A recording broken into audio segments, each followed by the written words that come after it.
Welcome back to Sacred Resistance. Thank you so much for joining me. If this is your first time, I hope that I will be able to earn your views. If this is you returning and coming back, thank you so much for your support. Today, we're going to be talking about the aspect of prophetic patterns when it comes to resistance. But first, I want to remind you that this is Sacred Resistance. This is where our faith requires us to roll up our sleeves and get to work. It's where our prayers and our protests go hand in hand. It's where the gospel of Jesus Christ doesn't just come with comfort, it comes for confrontation. It's a sacred fire that won't let injustice, silence, or complacency have the final say. It's truth telling, it's liberating, and it's necessary. Our intention here is to take cultural thought and bridge it with biblical truth. So, why don't you come and join me for another lesson in sacred resistance? Let's jump right in. Before we jump into today's teaching, I wanted to recap what we talked about last week.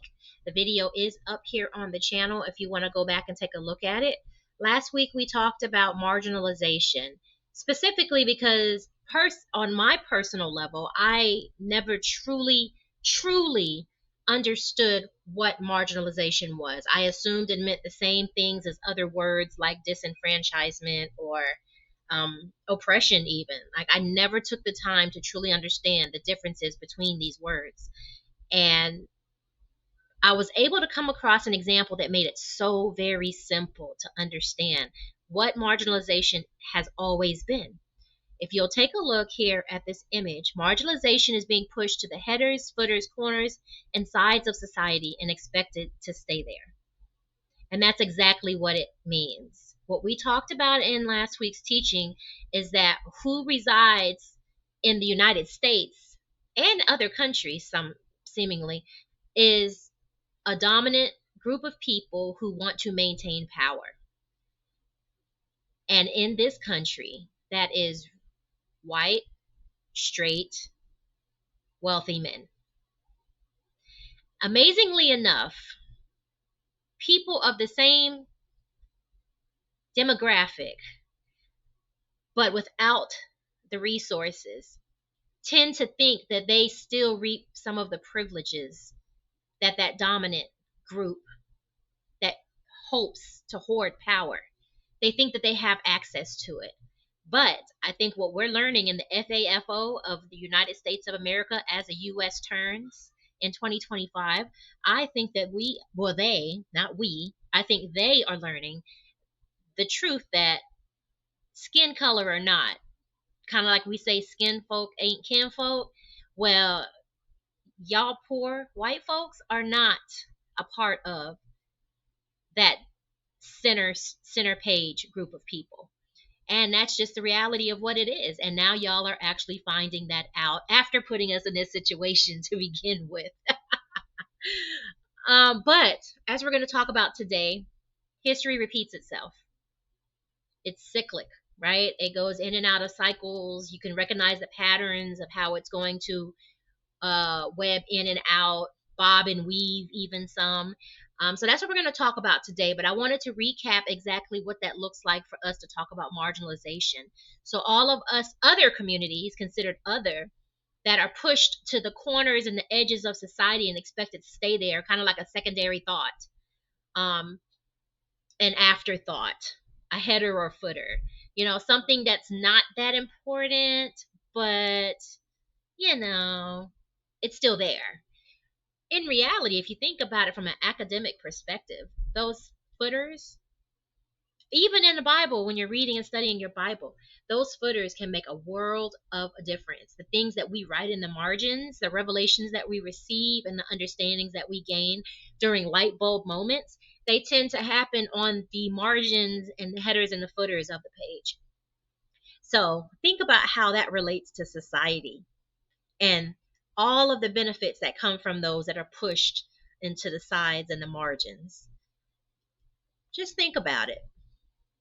You can go back and watch that video. I'll make sure to provide the link for you to go back to that particular one. And now let's go ahead and move into the next conversation we're going to have today. All right, all right, all right. Let's move on into today's lesson. The title of this article is The Big Fish Always Fall: Prophetic Patterns in Art, Scripture, and History. You can read this on either my Substack, the Sacred Resistance Journal, or I am probably going to also put it up on my Medium page. So you should be able to find it either way. But today we're going to talk about it very briefly. Now, why did I choose this song? I'm going to give y'all a little backstory about myself. I love music. I was raised to love music. Amazingly enough, I was raised to love all types of music. My mom is a little bit special. If your mom was like my mom, I'm a young Gen Xer, okay? My mom made us watch Elvis Presley and Shirley Temple movies. Like, she listened to all types of music, Barbra Streisand included. Which is so funny because I married a Jamaican who also likes Barbra Streisand. Go figure. So I grew up, but however, in the 80s, my family was stationed in Germany, and my introduction into hip hop music was Run DMC's cassette tape. I was hooked. I absolutely loved. I'm not even gonna lie to y'all. I remember for Christmas one year I got an MC Hammer CD and a Vanilla Ice CD. So you can, that's aging me very much so. And y'all, when I tell you, when I said MC Hammer CD, I wanted to say it like Whitley on Different World. If you know, you know. It's the Christmas, one of the Christmas episodes when they're singing the 12 Days of Christmas. And number one is Anna MC Hammer CD. You gotta go watch it if you don't know what I'm talking about, because A Different World is actually on Netflix. I can't remember the episode number right now. You're gonna have to look through the Christmas episodes. You can Google it, because that's what I've done in the past, trying to find it myself to watch it again. Yes, so I love hip hop music.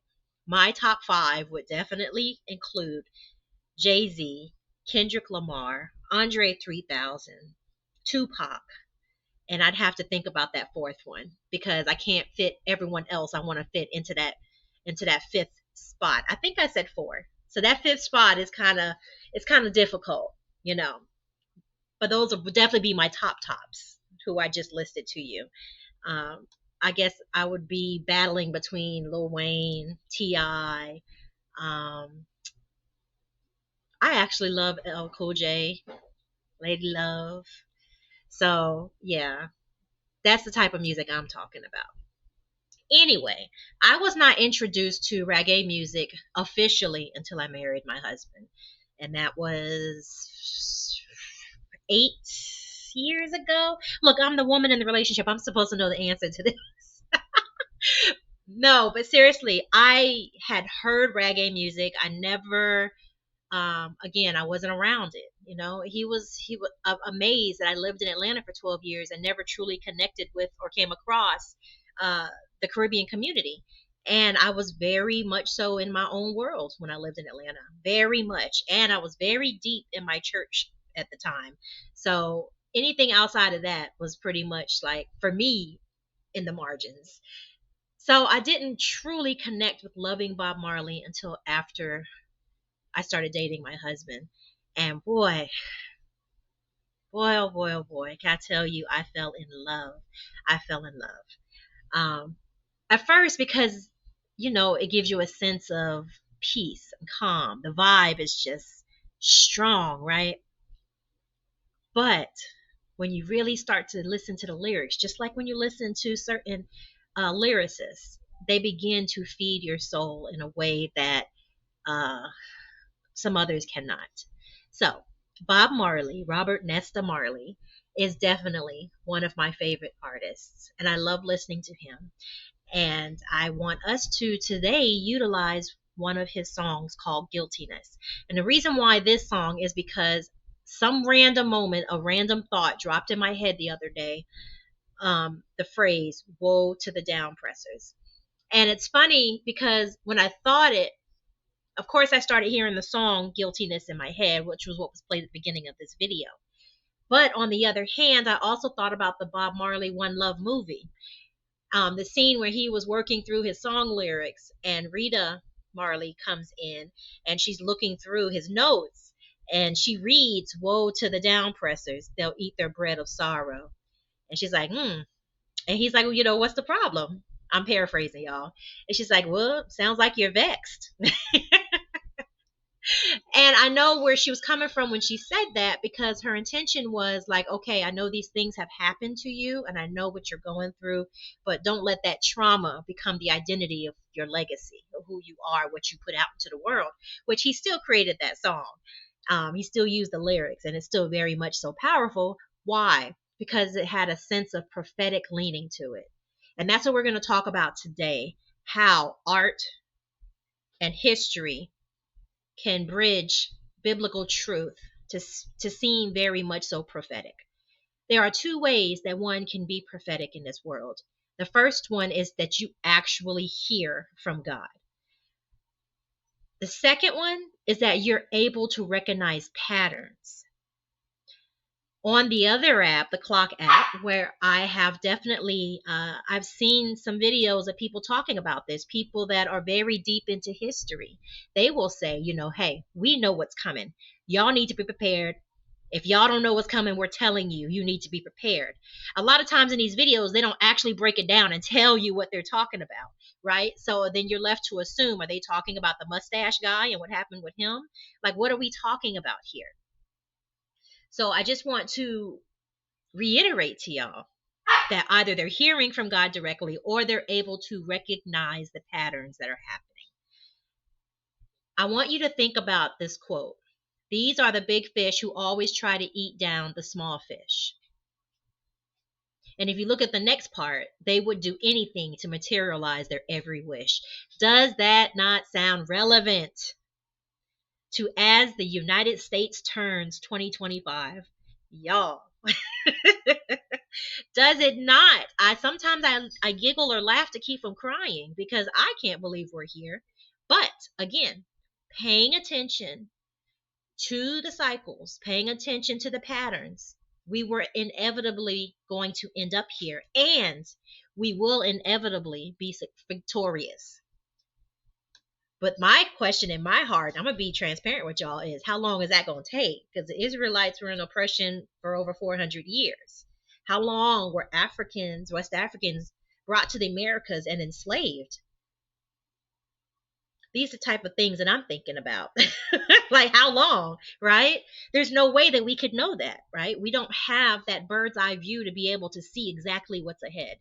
So unfortunately, we have to trust that we're going to be ready and prepared and insulated as much as possible while we go through this process. Because oppression reigns for a time, but the downfall of oppressors is inevitable. And this is scriptural, historical, and artistic in prophecy. The mustache man was only in power for a little over a year, 12 months. I think it was 12 months and another 3 months, if I remember correctly. You would think the way that he impacted the world, that it was longer than that. Then again, how many of us wake up every Monday and say, I can't believe it's only been X, Y, and Z days since this mess started? So let's go ahead and let's jump into the next part. We are going to go into the biblical foundations first, because that is absolutely necessary. The intention of sacred resistance is to bridge cultural thought and biblical truth, but we want to have a biblical foundation, because you know what else the Bible gives us besides what God's will and plan is that it also gives us foundations of history. Okay, so let's go ahead and let's go into this next part, because I'm really excited to kind of break down the historic aspect of it. And then please, in the comments, give me some other examples if you come up with some other examples. Look, y'all, when I do these videos, it's only intended to be like 30 minutes, okay? It's not intended to go super, super deep. So if I seem like I'm brushing the surface, that's because I am. It's intentional.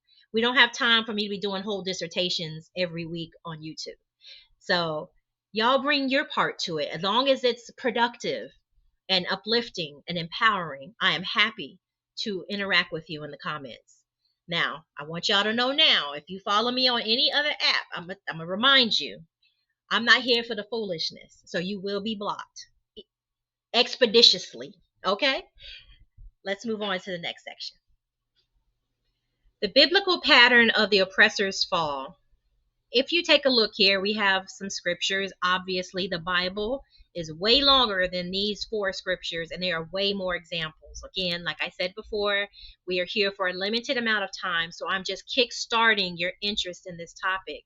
And you can go and do a search for yourself and get more examples. You can also read my article. I have a few more examples in the article also as well to support this argument, okay? Not so much an argument, as more so as a frame of thinking. So we have, woe to those who make unjust laws. What this says to us is that God has never tolerated injustice. And we can see that throughout, right? I mean, think about it. Think about it. All the way back in the beginning of Genesis, towards the beginning of Genesis, he was already showcasing that he is not here for it. He is not the one. You will be blocked. You will be smite. Okay, he will handle his business. Now, granted, in the New Testament, we were provided with the grace that came from the death of Jesus Christ and the resurrection of him, right? However, that does not change the fact that he will handle his business. And you know, it's so funny because prior to writing this, I was watching History Channel and, commercials. And you know what commercial kept popping up, y'all? Okay, so I love The Chosen. I absolutely love how they brought humanity, relatable humanity to Jesus Christ and his disciples. Like, I absolutely love it. I've watched all 4 seasons at least twice all the way through, waiting for the next season. And the next season, this is the commercial that I saw, and they begin it with Jesus with like whipping people and flipping tables, which is one of my favorite parts of the New Testament. I remember a baby Christian, and you know what, my best friend laughed when I say that, but if you are in fact a devout Christian, you understand that you go through years of being a baby Christian and just learning to crawl before you walk. And during that time, I remember reading my Bible, and I had read it so many times before, but it was obvious I wasn't quite paying attention. One time, I remember this one time I was reading it, and I just bust out laughing when I read about him going up in there and flipping tables. And ever since then, I was like, yo, Jesus is pretty gangster, okay? He is very much so not here for the foolishness, and I love it. So, with that said, y'all, they are not here for the foolishness, okay? So, woe to those who make unjust laws, woe to the downpressors. Luke 1:52, he has brought down rulers from their thrones, but has lifted up the humble. Hallelujah. I am so grateful for that. Exodus 5:12, it really, 5 through 12, excuse me, chapters 5 through 12, that is when you see Pharaoh's reign over the Hebrews, i.e. the Israelites. And it is very clear that his fall was inevitable and it was gonna come. And sure enough, it did, and it came with a vengeance. All right, the man lost his whole army, all of his help. He had lost his firstborn son, all of his chariots and all of that. They had given away all of their resources to the Hebrews as they were leaving. Like, he really, really had a serious FAFO. Okay. Galatians 6:7 talks about God cannot be mocked. A man reaps what he sows. When I tell you, baby, you can play if you want to, you are going to reap what you sow, whether that be good deeds or bad. You will either see great results or consequences. It is going to be so. And it is amazing to me how we can be so blinded by our pride and our arrogance, or even just sheer evil sometimes, that we genuinely do not think in advance that we are going to reap whatever it is we're about to do. Been there, y'all. Been there. And sometimes you just like, you know what? I know what's coming and I'm just going to take it. Like, you could also call this, some people call it karma. What goes around always comes back around, y'all. And the Bible is very clear that that be the case. All righty then, let's talk about history repeating itself, because it definitely will and does over and over and over again. The Roman Empire eventually fell. The colonizing British eventually lost their grip and relevance across the world. South African apartheid eventually ended. Chattel slavery ended. Kind of, sort of. I mean, it morphed into mass incarceration, if you want to count it. The Mustache Man's 12-month rampage ended in collapse. Let's see what else we can come up with here. I actually had an additional list. Oh, the fall of the Soviet Union. I'm gonna just leave that right there because I was gonna say something. Marie Antoinette and the French Revolution. Let them eat cake. More like let them eat the guillotine. Mussolini's fall, fastest leader in Italy, who was executed by his own people and hung upside down in public as a warning. FAFO energy at its ultimate peak. Oh man, some of us dream of seeing that happen again, which is not God's will for us. Okay, I'm just gonna put that out there and say that I'm not fully delivered myself. All right, King Leopold II and the Congo. Belgium's brutal exploitation of the Congo led to the international rage, and his atrocities were so horrific that even other colonizers were like, bruh, nah, this is too much. You doing too much. He died a disgraced man. Nixon and Watergate. I giggled when this one came up. When the president does it, that means it's not illegal. Okay. Watergate scandal took Nixon down. Court was not having it. And that would be considered a modern day pharaoh's fall, I guess. Oh, how we can't wait to hear those words in 2025. The fall of the Confederate South. Listen, I am from South Carolina, the first state to succeed from the Union. South Carolina has always been super racist, super behind on everyone, like everyone else. I couldn't wait to get out of there. And I love my family, but I wouldn't want to live there for anything. Obviously, if I had to, like we've had conversations because we have family land that we have somewhere to go if we absolutely need somewhere to go. I don't want to live there, y'all. I don't want to live there. I don't want to live there. But yes, the fall of the Confederate South could be considered the falling of an empire. I felt some types of way seeing this one specifically because of the nature of it, but I'm going to use it anyway. Harvey Weinstein and the Me Too reckoning. Thought he was untouchable, did he not? Like so many others that are like him. But he was found guilty and is now rotting in prisons. In prison, enough said. The list goes on and on and on and on. History repeats itself of I wanted to say men or white men, but some of these examples are not exactly that. So we're just gonna say oppressors. Oppressors will always, inevitably find out that what you do, always, everything that you reap, everything that you sow, you will always reap. All right, as we talked about earlier, what really defines prophecy? People assume that when someone is prophetic, that they just automatically just know something, right? People like to confuse prophecy with someone that is psychic. Now, it is possible that that person that is psychic truly does have a gift of prophecy, but they're using it in an adverse way. Okay, but still, either way, if someone is in fact truly gifted to be prophetic, they are simply hearing from God directly. Now, we're talking about the creator of the universe here. So imagine how special that is to have a gift like that.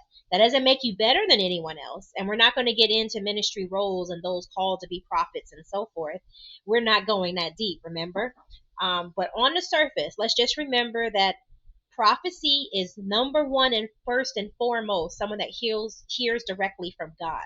But anyone outside of that that you think is being prophetic most likely is recognizing patterns and warning others from what they're seeing. Okay, so what does that look like? That looks like who we just started out with, Robert Nesta Marley, Bob Marley. His prophetic stance was always the same: Babylon will fall and the oppressed will rise. That has always been what he has stood for, his legacy in his music. It's always been exactly that, okay? Babylon will fall and inevitably there will be justice. He was a devout Rastafarian who studied the Bible. So surely his assurance was rooted in the scripture that he was reading and believing. Now let's talk about one of my favorites that you can see on this picture in the background. Kendrick Lamar Duckworth, King Kendrick, okay? He isn't just about entertainment, he's about edutainment. But why? Why? Because he announces unapologetically that the power will inevitably shift to the people with God's help. Songs like All Right, even in parts of Not Like Us, King Kunta, so many of his songs have this understanding that eventually the power will shift and it will be shifted towards the oppressed. Okay? Then we have Tupac Shakur, who basically, like DMX, I think, preached while they rapped. Tupac was very raw. It's almost like he was preaching sermons in songs like Changes or Holla If You Hear Me. He foretold the uprising of the oppressed. That is what his strength was about. And it's so funny because Kendrick almost is what people would say a reincarnation of Tupac in modern times. And so they're both basically saying the same thing. The oppressed will overcome the oppressors, which is, again, history repeating itself, recognizing patterns. Toni Morrison and James Baldwin wrote about racial reckoning. And honey, history keeps on proving them right. And I love it. Octavia Butler's Parable of the Sower. It's so funny. Before the election ended and before mayhem started, I remember doing a video on the Clock app specifically about this book because I had read a portion of the book where it was like, man, that sounds so familiar. It sounds like what's going on in our world now or what we're on the brink of, right? She seemed to predict in her book that America would slide into authoritarianism and social collapse. And Chile, the accuracy is scary. But again, people like to say, oh, she was a prophet. She was a prophet. We do not know if she was hearing directly from God. If I remember correctly, Octavia Butler was not so much religious, okay? And not that she was not familiar with it. So I don't know if she was hearing from God. She could have been, but she also could have recognized the patterns and decided she was going to use her platform as a writer to warn others, which is what I've decided to do. Cat Williams, just because, y'all, he be knowing. Okay, I'm gonna leave it there. He be knowing. And I had to throw in Shonda Rhimes, y'all. Scandal. That wasn't fiction. She was foreshadowing some stuff. Tell me. And it's so funny because my girlfriend texted me the other day and she said, Lord, like what do we who do we need? Who do we need to take over? Like what?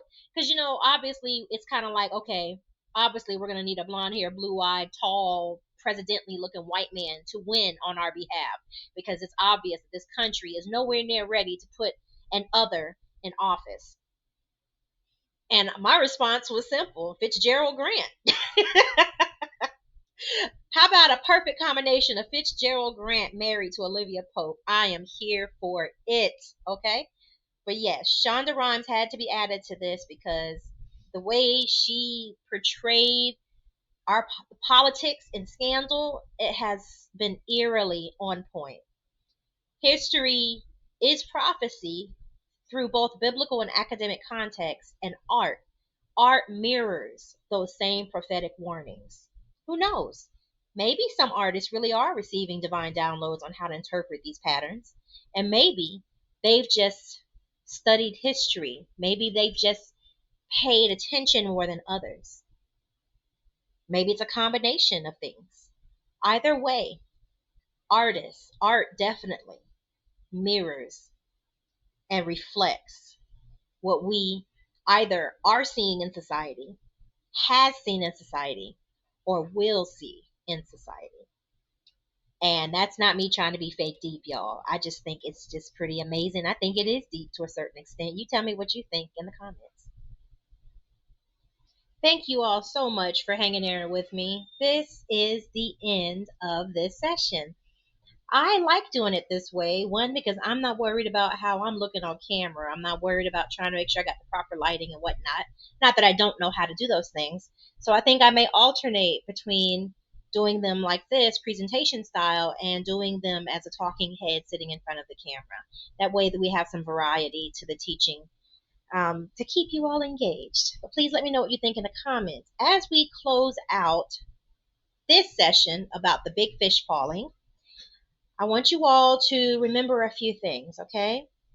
Think about timing, the timing of Kendrick's performance, and the spiritual significance of the start of the rap battle between him and the Canadian and Not Like Us, which also gave us the Juneteenth performance, which also gave us uh, his Grammy wins and Super Bowl, and obviously GNX came in there somewhere as well. GNX. Just think about that timing, y'all. The prophetic weight of all right and how it became an anthem for justice. He actually did that song years before the Black Lives Matter movement actually started. Timing, right? The question, are we seeing the beginning of another major societal shift? We've already seen reaction videos and commentary from hip hop enthusiasts that Kendrick has already established that there is a reset or a shift in the hip hop industry. I would love to see that. I mean, I come from old school, which is crazy because nowadays the 90s is considered throwback. I don't know how I feel about that. Because when I think throwback, I'm going all the way back to Crush Groove, Fat Boys, Run DMC, Curtis Blow. That's what's old school to me. But apparently the 90s is old school. So I digress on that one. I would love to see a shift, though. I would love, and I think we are. I think we are seeing an exponential shift in how hip hop is to be used, which will again be the voice of the oppressed instead of being controlled by the oppressors. Okay? The divine timing of justice, right? Bob Marley's guiltiness. Remember, they'll eat the bread of sorrow. Eventually, they will. FAFO. Eventually, they will see that karma come back around. Eventually, God will deal with them. They may look strong. They may have a strong front, but their downfall is already written. We just got to watch it unfold. Remember, the tides always turn. If you don't believe me, talk to a sailor, an oceanographer. Please find somebody that can explain to you, a fisherman, that the tides will always turn. Always. Like clockwork. And just like clockwork, the oppressors will always be overthrown. So my question to you all as we close out today is, what side of history do you, my brother, my sister, want to be on? I think that's a very active question that provides an excellent call to action. Think about it. We've been warned for decades, and even more so for months. Are we listening? That's it for me today. I am Coach Nikki Cates. Thank you for listening to Sacred Resistance.